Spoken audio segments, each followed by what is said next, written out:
That'll take us to item number 5, the future role of the Audit and Finance Committee in developing city's budget process and other financial matters, and I'll recognize Mr. Van Eno. After that, we will go to item number 3. Good morning, committee members. My name is Ed Van Eno, Chief Financial Officer for the City of Austin. So I'm sure you've all seen the email that the mayor sent out to the committee members proposing some new directions for the Audit Finance Committee, particularly related to the finance side of the equation. In the email, things were discussed such as the city's annual budget process, the ARPA cliff that we've talked about before with the full city council, and the fact that we had a lot of federal funds come in to elevate spending on certain programs, and that funding is about to end at the end of 2026, revenue caps and other legislative actions that could be coming from our legislature, the 2026 bond, TRE. So a lot of topics that really do have importance from a financial perspective for the city and make sense to come through the Audit and Finance Committee. But using that email as an outline, city staff, I sat down with Carrie Lang from the Office of Budget and Organizational Excellence, and with Kim Oliveris from the Financial Services Department, with Corey Stokes, our city auditor, to discuss what would a work plan for the Audit Finance Committee potentially look like that addresses a lot of those important topics that were outlined in the email from the city manager. And so that is what is before you. This was late backup, so we apologize for the lateness of it, but we were working on it up to the last minute to try to come up with an agenda for the committee that we thought addressed all of the topics that were of interest. And of course, we're interested in hearing from the committee any other topics that you would like to see added to this work plan. Generally, we have planned for 2-hour meetings. In our experience, somewhere around 4 audit and finance related items. They typically take in the range of 20 to 30 minutes per item. So we might be able to fit a 5th item in, depending upon if some of them are quicker, but sometimes that's hard to judge. Plus, there's other items that just come up. So, we have things like on today's agenda related to municipal civil service interviews and selection. You'll see items that come up related to committee appointments, for example, to our retirement system committees. If we have citizen appointees, this body makes recommendations related to those appointments. All the bylaw changes to our boards and commissions come through this committee. We also have executive session updates on information security matters from time to time. So there's other things that come up. So generally, we think about 4 issues per meeting is a manageable amount, and that's what we've laid out on this agenda. So looking at March 26, and I'll focus mostly on the finance item, although we've also listed audit items that we expect. This can move, that's why it says draft, but some of these things can move. But these are audits that we would expect to come up at these different meetings. And again, though, I'll focus on the finance-related items. First, for the March 26 meeting, we have legislative updates on finance-related bills. Obviously, the legislature's in session, so there will be thousands of bills filed, and many of those bills will impact local government finances, things like annexation restrictions, revenue caps, restrictions on the allowable uses of certificates of obligation are all bills that we've seen in the past and bills that we would expect to see again here coming up this legislative session, things that would impact the city's finances. And so we propose giving you an update on those matters. There has been some talk about the impact of the 3.5% revenue cap that was passed in 2019 and how that impacts the city's finances and the ability for us to maintain a balanced budget in addition to being able to fund new community priorities and the potential need for a tax rate election to do that. We would think about putting together in March 26 a framework for those conversations. Essentially taking a look at how can we strategically structure tax rate elections in a way that not only allow us to address new priorities from the city council and from the community, but to also to keep our budget in balanced over the long haul, and what kind of cycle we might predict for those or project for those types of things. So just real quick, for example, it doesn't help us. We have a structural issue with the 3.5% revenue cap. So to pass a tax rate election to fund important new community priorities, that only then creates us being in balance the next year because we have a structural deficit with the 3.5%, creates challenges. So we think there's a framework that we could put together that addresses that structural imbalance in addition to council's priorities that you would like to see funded in future budgets. And Mr. Fanning, if I might interrupt you, and council members, part of that discussion would include, I think, at least two other aspects. One is how that structural imbalance, how it plays out in the numbers, how the public can see that it creates that structural issue. The second is that it's going to be important, I think, and he's already mentioned a couple of things, but it's going to be important, I think, for us to see how things over the past few years have impacted that cap. So, for example, the impact of having the ARPA money come in, what has that done to the way we see our tax rate? And in fact, could you calculate the role that the ARPA money has had in that 3.5%? You hadn't had to do anything with it because you've had the ARPA money. And can we calculate what it would have been had we not had the ARPA money? What might we have done under those circumstances? So that there's a more general feel about the overall sense of the budget and the role those things play as we go forward during this process. So I just want to highlight, and by the way, part of that, he mentioned the ARPA money and the one-time money, and some of the one-time money has been used for ongoing expenses. One of the things that we're going to want to have this finance committee look at is how much of that has happened, right, and get a feel for it. And I would see us probably, subject to the chair of the Public Health Committee agreeing to this, having maybe a joint meeting of the Public Health Committee and the Audit and Finance Committee where we talk about the role of that in funding homeless services, which has been, I think, probably the biggest use of the ARPA money, including the biggest use of one-time money for ongoing expenses, but do that together so that we're all looking at the same data as we go along. So Anyway, sorry to interrupt. Yeah, and thank you for that. And that leads in, though, to I also added to the work plan before you in this kind of orangish colored font.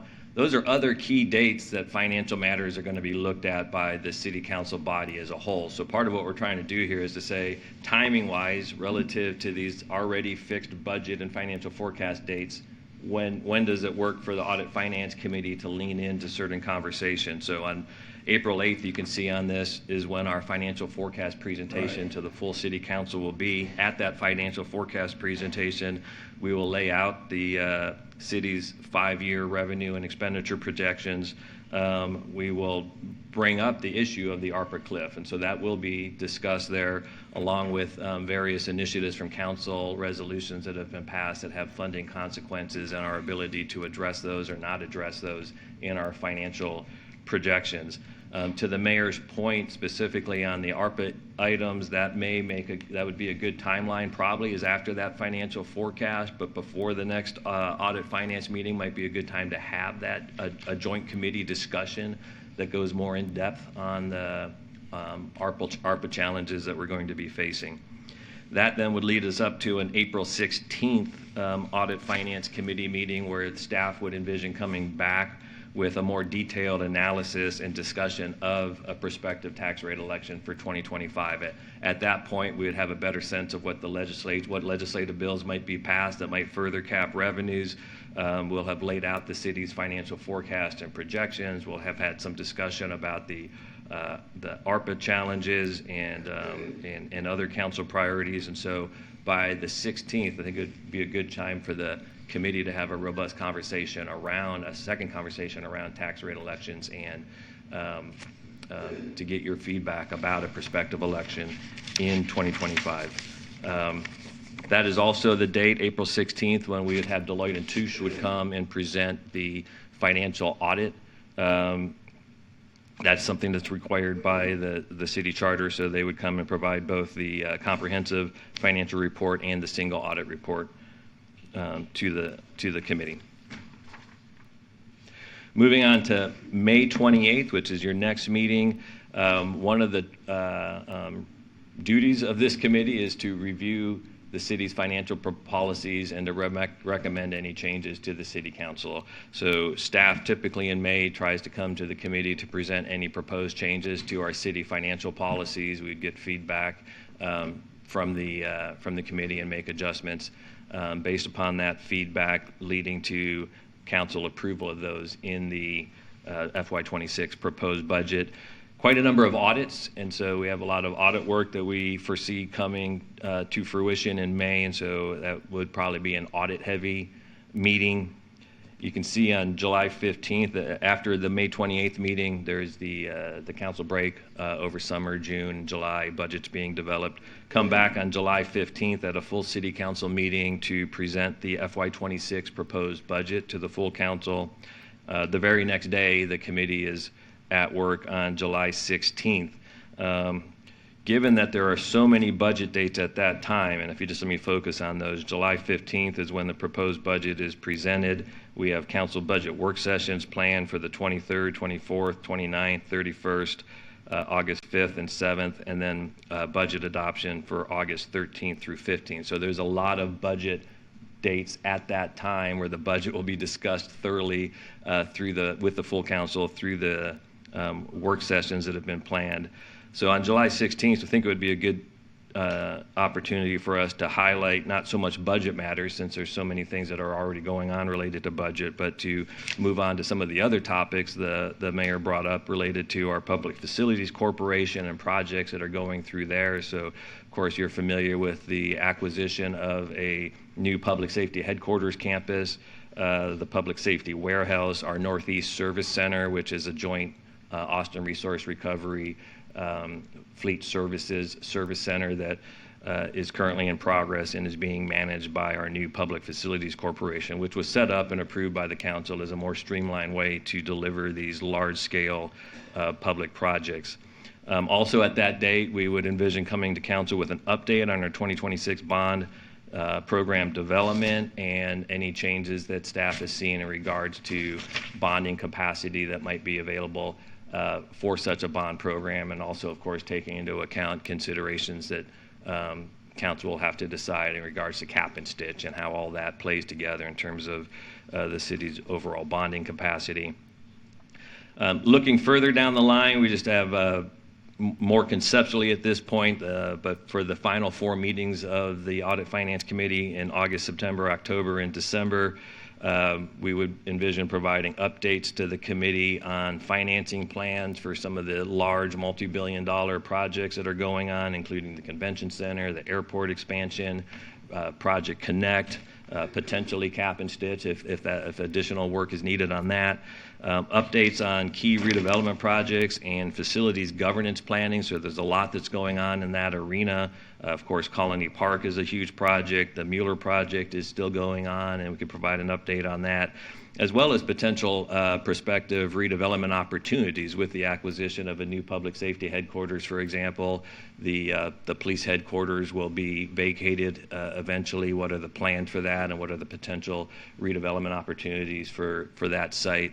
The old municipal court facility up on 8th Street is another facility that soon city staff will be relocated out of, and that'll be a site that's available for redevelopment. So a lot of exciting redevelopment activities that we think would make a lot of sense to bring to this committee for consideration. And then finally, an update on the fiscal year 25 financial close. So we're currently in fiscal year 25. When council adopts the budget, there will be a lot of projections made about how revenue trends are going to play out for the remainder of the year. We won't have perfect information in August when you're presenting the budget, and so we would come back to the committee most likely in December with an update on how our current fiscal year closed out relative to what we had projected when council approved the budget, and if there's any significant variances there, what the plan is for addressing them, particularly if things aren't closing out as good as we had projected. So that's our thoughts on it, but absolutely would love to hear the feedback. Thank you. Members, you have any feedback on that tentative proposal? Yes. Thank you for the layout. The proposal looks great. I think the TRE discussion, again, needs to probably start sooner than later, so we can think that through very thoroughly. Quick question on the ARPA funds.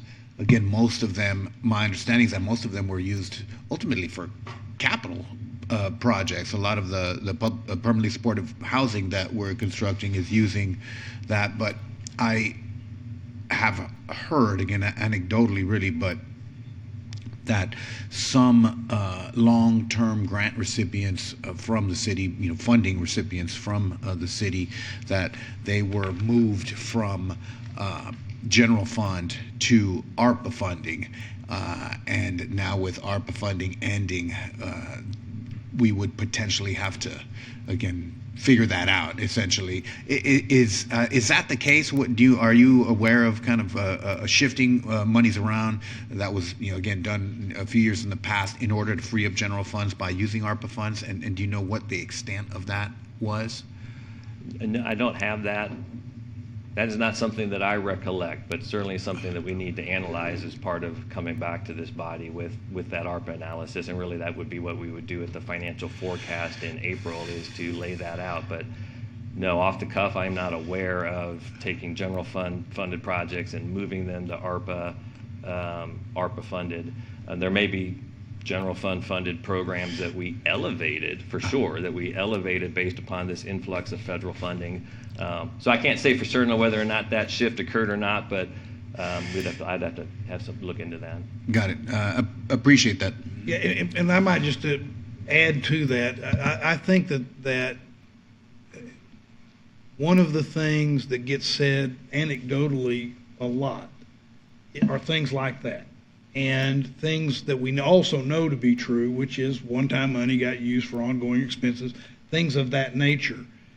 The sooner we can maybe get that in the form of a report, and how much, even if we wait until the April meeting to actually go through those items, probably would be helpful. So that and that's one of the things that I really want to see this committee do, is be able to dig into some of those items, ask questions about them, because when we talk about the ARPA cliff, that's a big part of it. And so the sooner we can do that, maybe with the goal of either using it, as Mr. Evanino has pointed out, as part of a joint meeting with the Public Health Committee, or that April meeting where the 5-year financial forecast, and we just have a segment set aside so that the public is aware of that, I think is a good idea. Got it. Other questions or thoughts? Yes, Mayor Pro Tem. Thank you. Thank you, Mr. Vanino, for this work plan. I do want to share some feedback here, but just know I think we just received this 30 minutes before, so it's very fresh on the mind. But I think overall, I want to first appreciate you and your team's work, because this is very comprehensive, and I really appreciate laying out the committee's work in this manner, because it's covering every facet of our local government. I think that's going to be important for this committee to really lean into. Areas that I want to comment on, as far as the joint committee between Audit and Austin Public Health, I think that makes so much sense. We have a memo coming back to us by the end of March, so I think us meeting in April to go through the Departmental Homeless Strategy Office's assessment on the cost modeling, how much it would cost for permanent supportive housing, rapid rehousing, all of the different components. So teeing that up in that April timeline, I think our committee meets the first Wednesday of the month, might be a good time for us to have that joint committee. The question I have for you on the city's strategic plan, how does that fit in with the work plan that you have laid out here for us to go through the targets and measurements that were laid out by the manager as part of the citywide plan? Yeah, that's not currently on here, but certainly something that we could add to the agenda if that's, and it will come up throughout the budget process as well.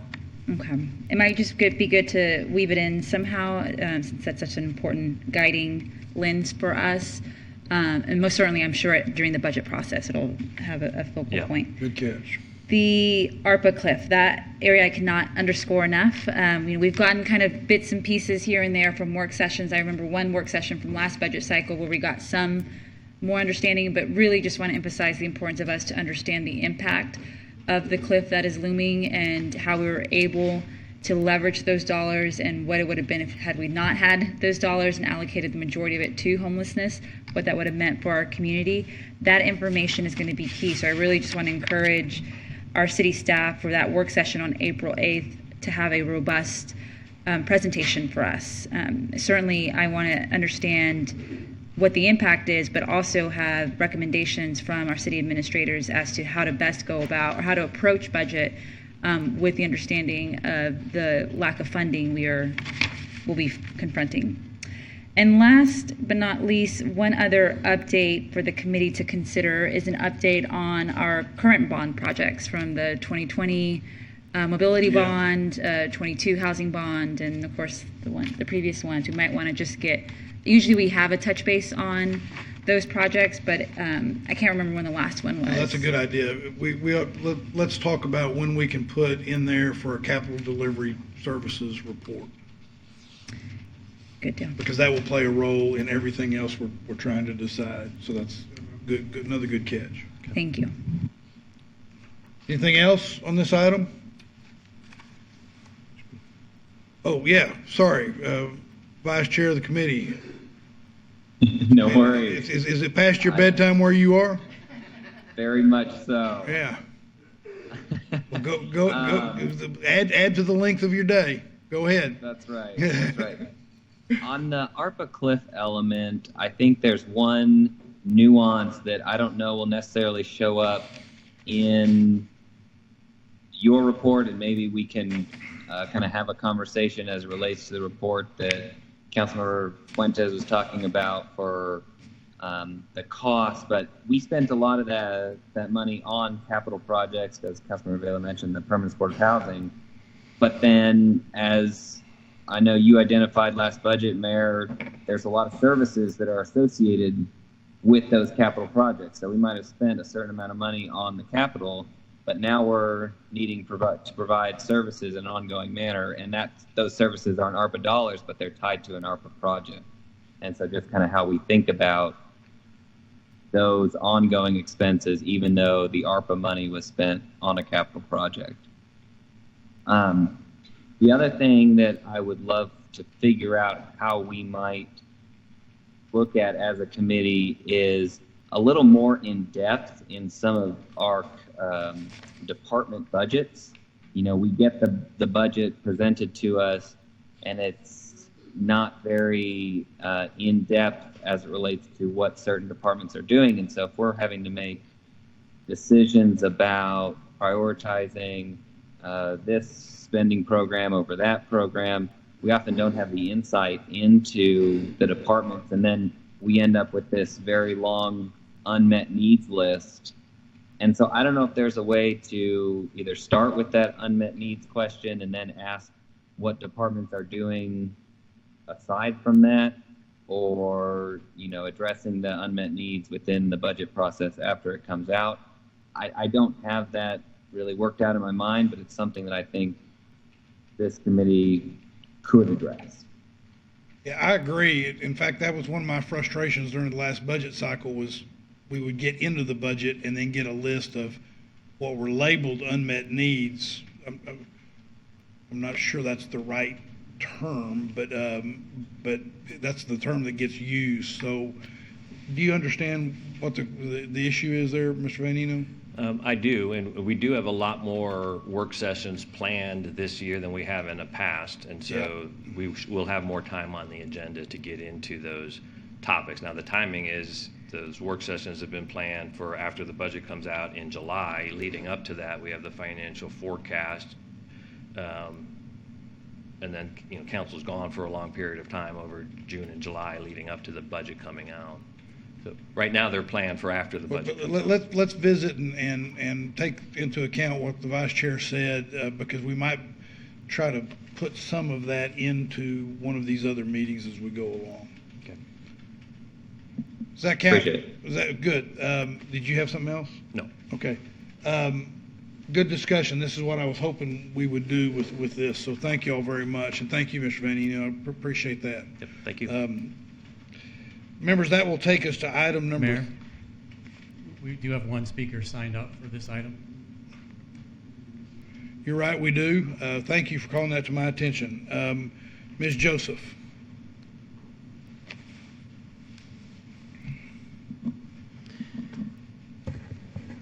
Thank you, Mayor, Council. I'm Zenobia Joseph.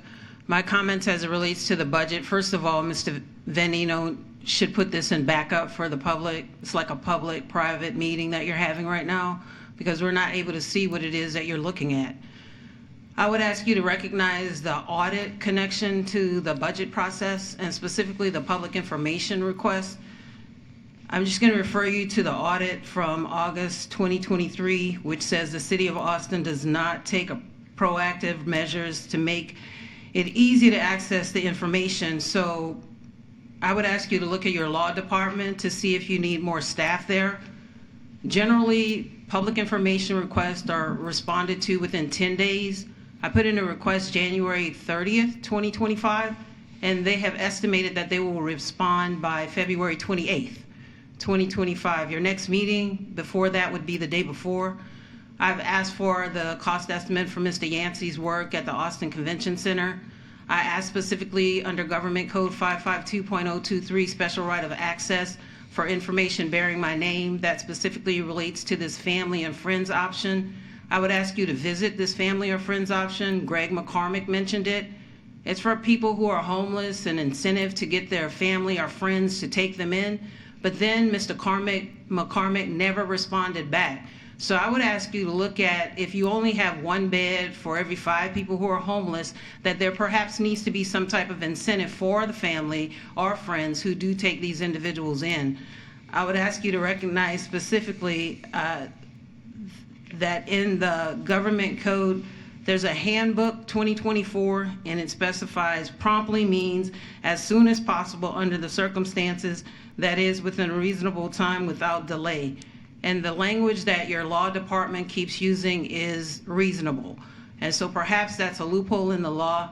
I'm not sure how much it would cost you, Mayor. I would just ask you, as you're looking at the homeless issue, to recognize the audit from September 2021, to update that audit, and to recognize the cost of rapid rehousing. It may be better to actually pay part of a person's stay at a hotel as opposed to just spending all the money on one individual. And I say that because I know individuals who live at the hotel and it's like $1,700 and more.